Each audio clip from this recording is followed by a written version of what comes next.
Tuandamane kuanzia sasa hadi tamati mwa taarifa hizi. Jina langu ni Carolina Mugure. Tuanze taarifa yetu kutoka nchi jirani ya Uganda, ambapo Rais wa Uganda Yoweri Museveni alisherehekea miaka yake ya kuzaliwa kwa kutimiza miaka 80 mwishoni mwa wiki. Rais alitembelea kanisa moja Lililoko wilaya ya Nakaseke katikati mwa Uganda, ambako alilakiwa na umati wa viongozi wa eneo hilo na baadhi ya wakazi, huku akiongozana na familia yake. Museveni akisema kuwa ataanzisha elimu bila malipo katika shule zote za serikali za msingi na sekondari.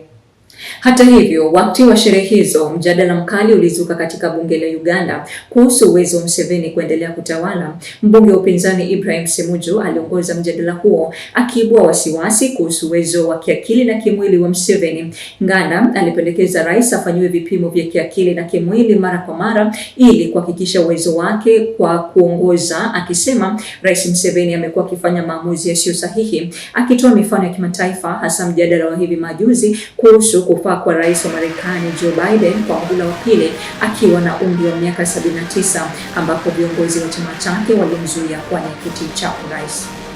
To be a president, the constitution says you must be mentally and physically fit. In America, the president Joe Biden was actually asked not to participate in elections on account of his age, 79. When you have an 80-year-old president who keeps making erratic decisions, Mr. Speaker, I want to implore this parliament that we subject our president to, now that he's 80, to periodical mental and physical test, because that's a requirement of the Constitution. You can see her, but the Constitution says so, because the makers of this Constitution had actually put an article that at 75 you can't be a president. I was not in the CA. And the president himself, you know, before he came here, I was a journalist. When we interviewed him, he said at 75 you are tired. Someone who doesn't even remember that there is no governor for the central bank. We need, and I'm just doing this in good faith, even for his health. Chama tawala cha National Resistance Movement NRM na washirika wa Museveni walitupilia mbali wasiwasi huo. Chris Bayomosi, waziri wa habari wa Uganda, alisema kuwa Museveni anaweza kuwa na umri wa miaka 80 lakini bado ana nguvu. Akitumia historia yake matibabu, Bayomosi alielezea kuwa umri unaweza kupimwa kwa njia mbili: kronolojia kulingana na miaka na kisaikolojia kulingana na afya na siha. Kulingana naye, Museveni ni mfano wa mtu ambaye licha ya umri wake wa kufuata matukio bado ana uwezo wa biolojia. Mbunge John Baptist Nabeshe alipinga dhana kwamba umri pekee ndio unaweza kuamua uwezo wa uongozi, akisema kuwa Rais Museveni hajaonyesha dalili zozote za kushindwa katika majukumu yake ya taifa. Alipuzilia mbali pendekezo hilo, akisema matamshi hayo yameingizwa siasa na shambulio lisilo la lazima kwa wazee. We have two types of aging. There is what we call chronological aging, which is a measure of a number of years, and what we call physiological aging, whereby you have seen people who are 60 but they are finished. So they are chronologically young but biologically aged.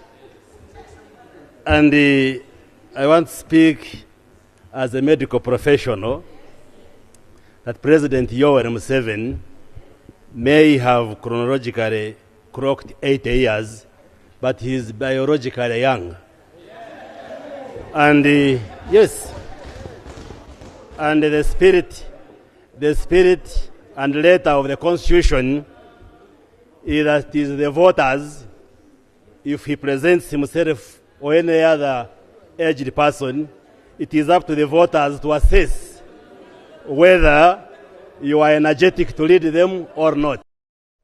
He is trying to insinuate that an elderly person at 80 years cannot steer this country, cannot reason. Now, Right Honorable Speaker, if America is saying people at 80 should be subjected to other medical tests, but our president has not shown any sign of failing. He has not shown any sign of failing to to discharge his duties. So, is Honorable Semuju in order to insinuate that our president, who is experienced to lead this country, is he in order to insinuate that our president cannot lead this country? Thank you. Na ili kukanusha zaidi madai ya upinzani, naibu katibu wa vyombo vya habari Farouk Kirunda alifikia hatua ya kumpa changamoto Uganda kwenye shindano la utimamu wa mwili na Rais Museveni. Serikali ya Museveni ilishtumu upinzani kwa kutumia umri wa rais kwa propaganda za kisiasa, hasa baada ya kushindwa kwa majaribio yao ya kubadilisha umri wa kuwania urais kutoka kwa katiba mwaka wa 2017.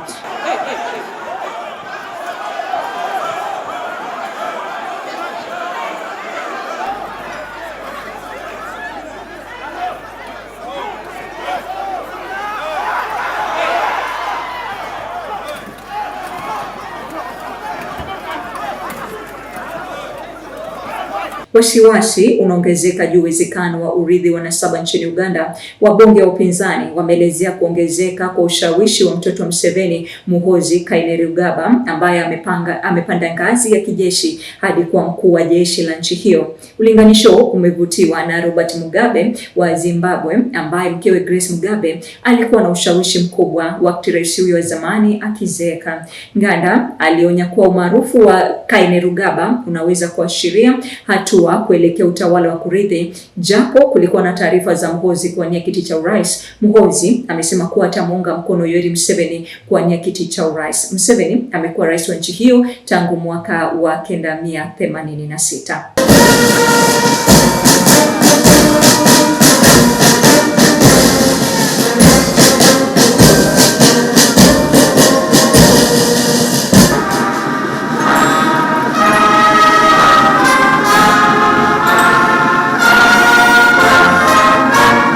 Licha ya mito hii mabadiliko, utawala wa Museveni hauonyeshi dalili za kuachia madaraka. Rais ambaye ametawala tangu 1986 mara kadhaa amedumisha dhamira yake ya utawala. Hata hivyo, swali linabaki, je, Museveni anaweza kuongoza nchi hadi lini? Na mustakabali wa Uganda utakuwaje chini ya kiongozi ambaye umri wake na utawala wake unazidi kuchunguzwa?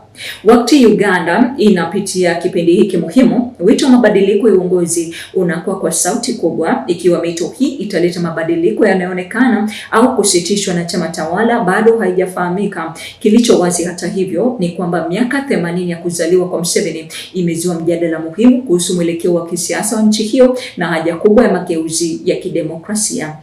Na mtazamaji, hiyo ni mada kuu ya Tandao.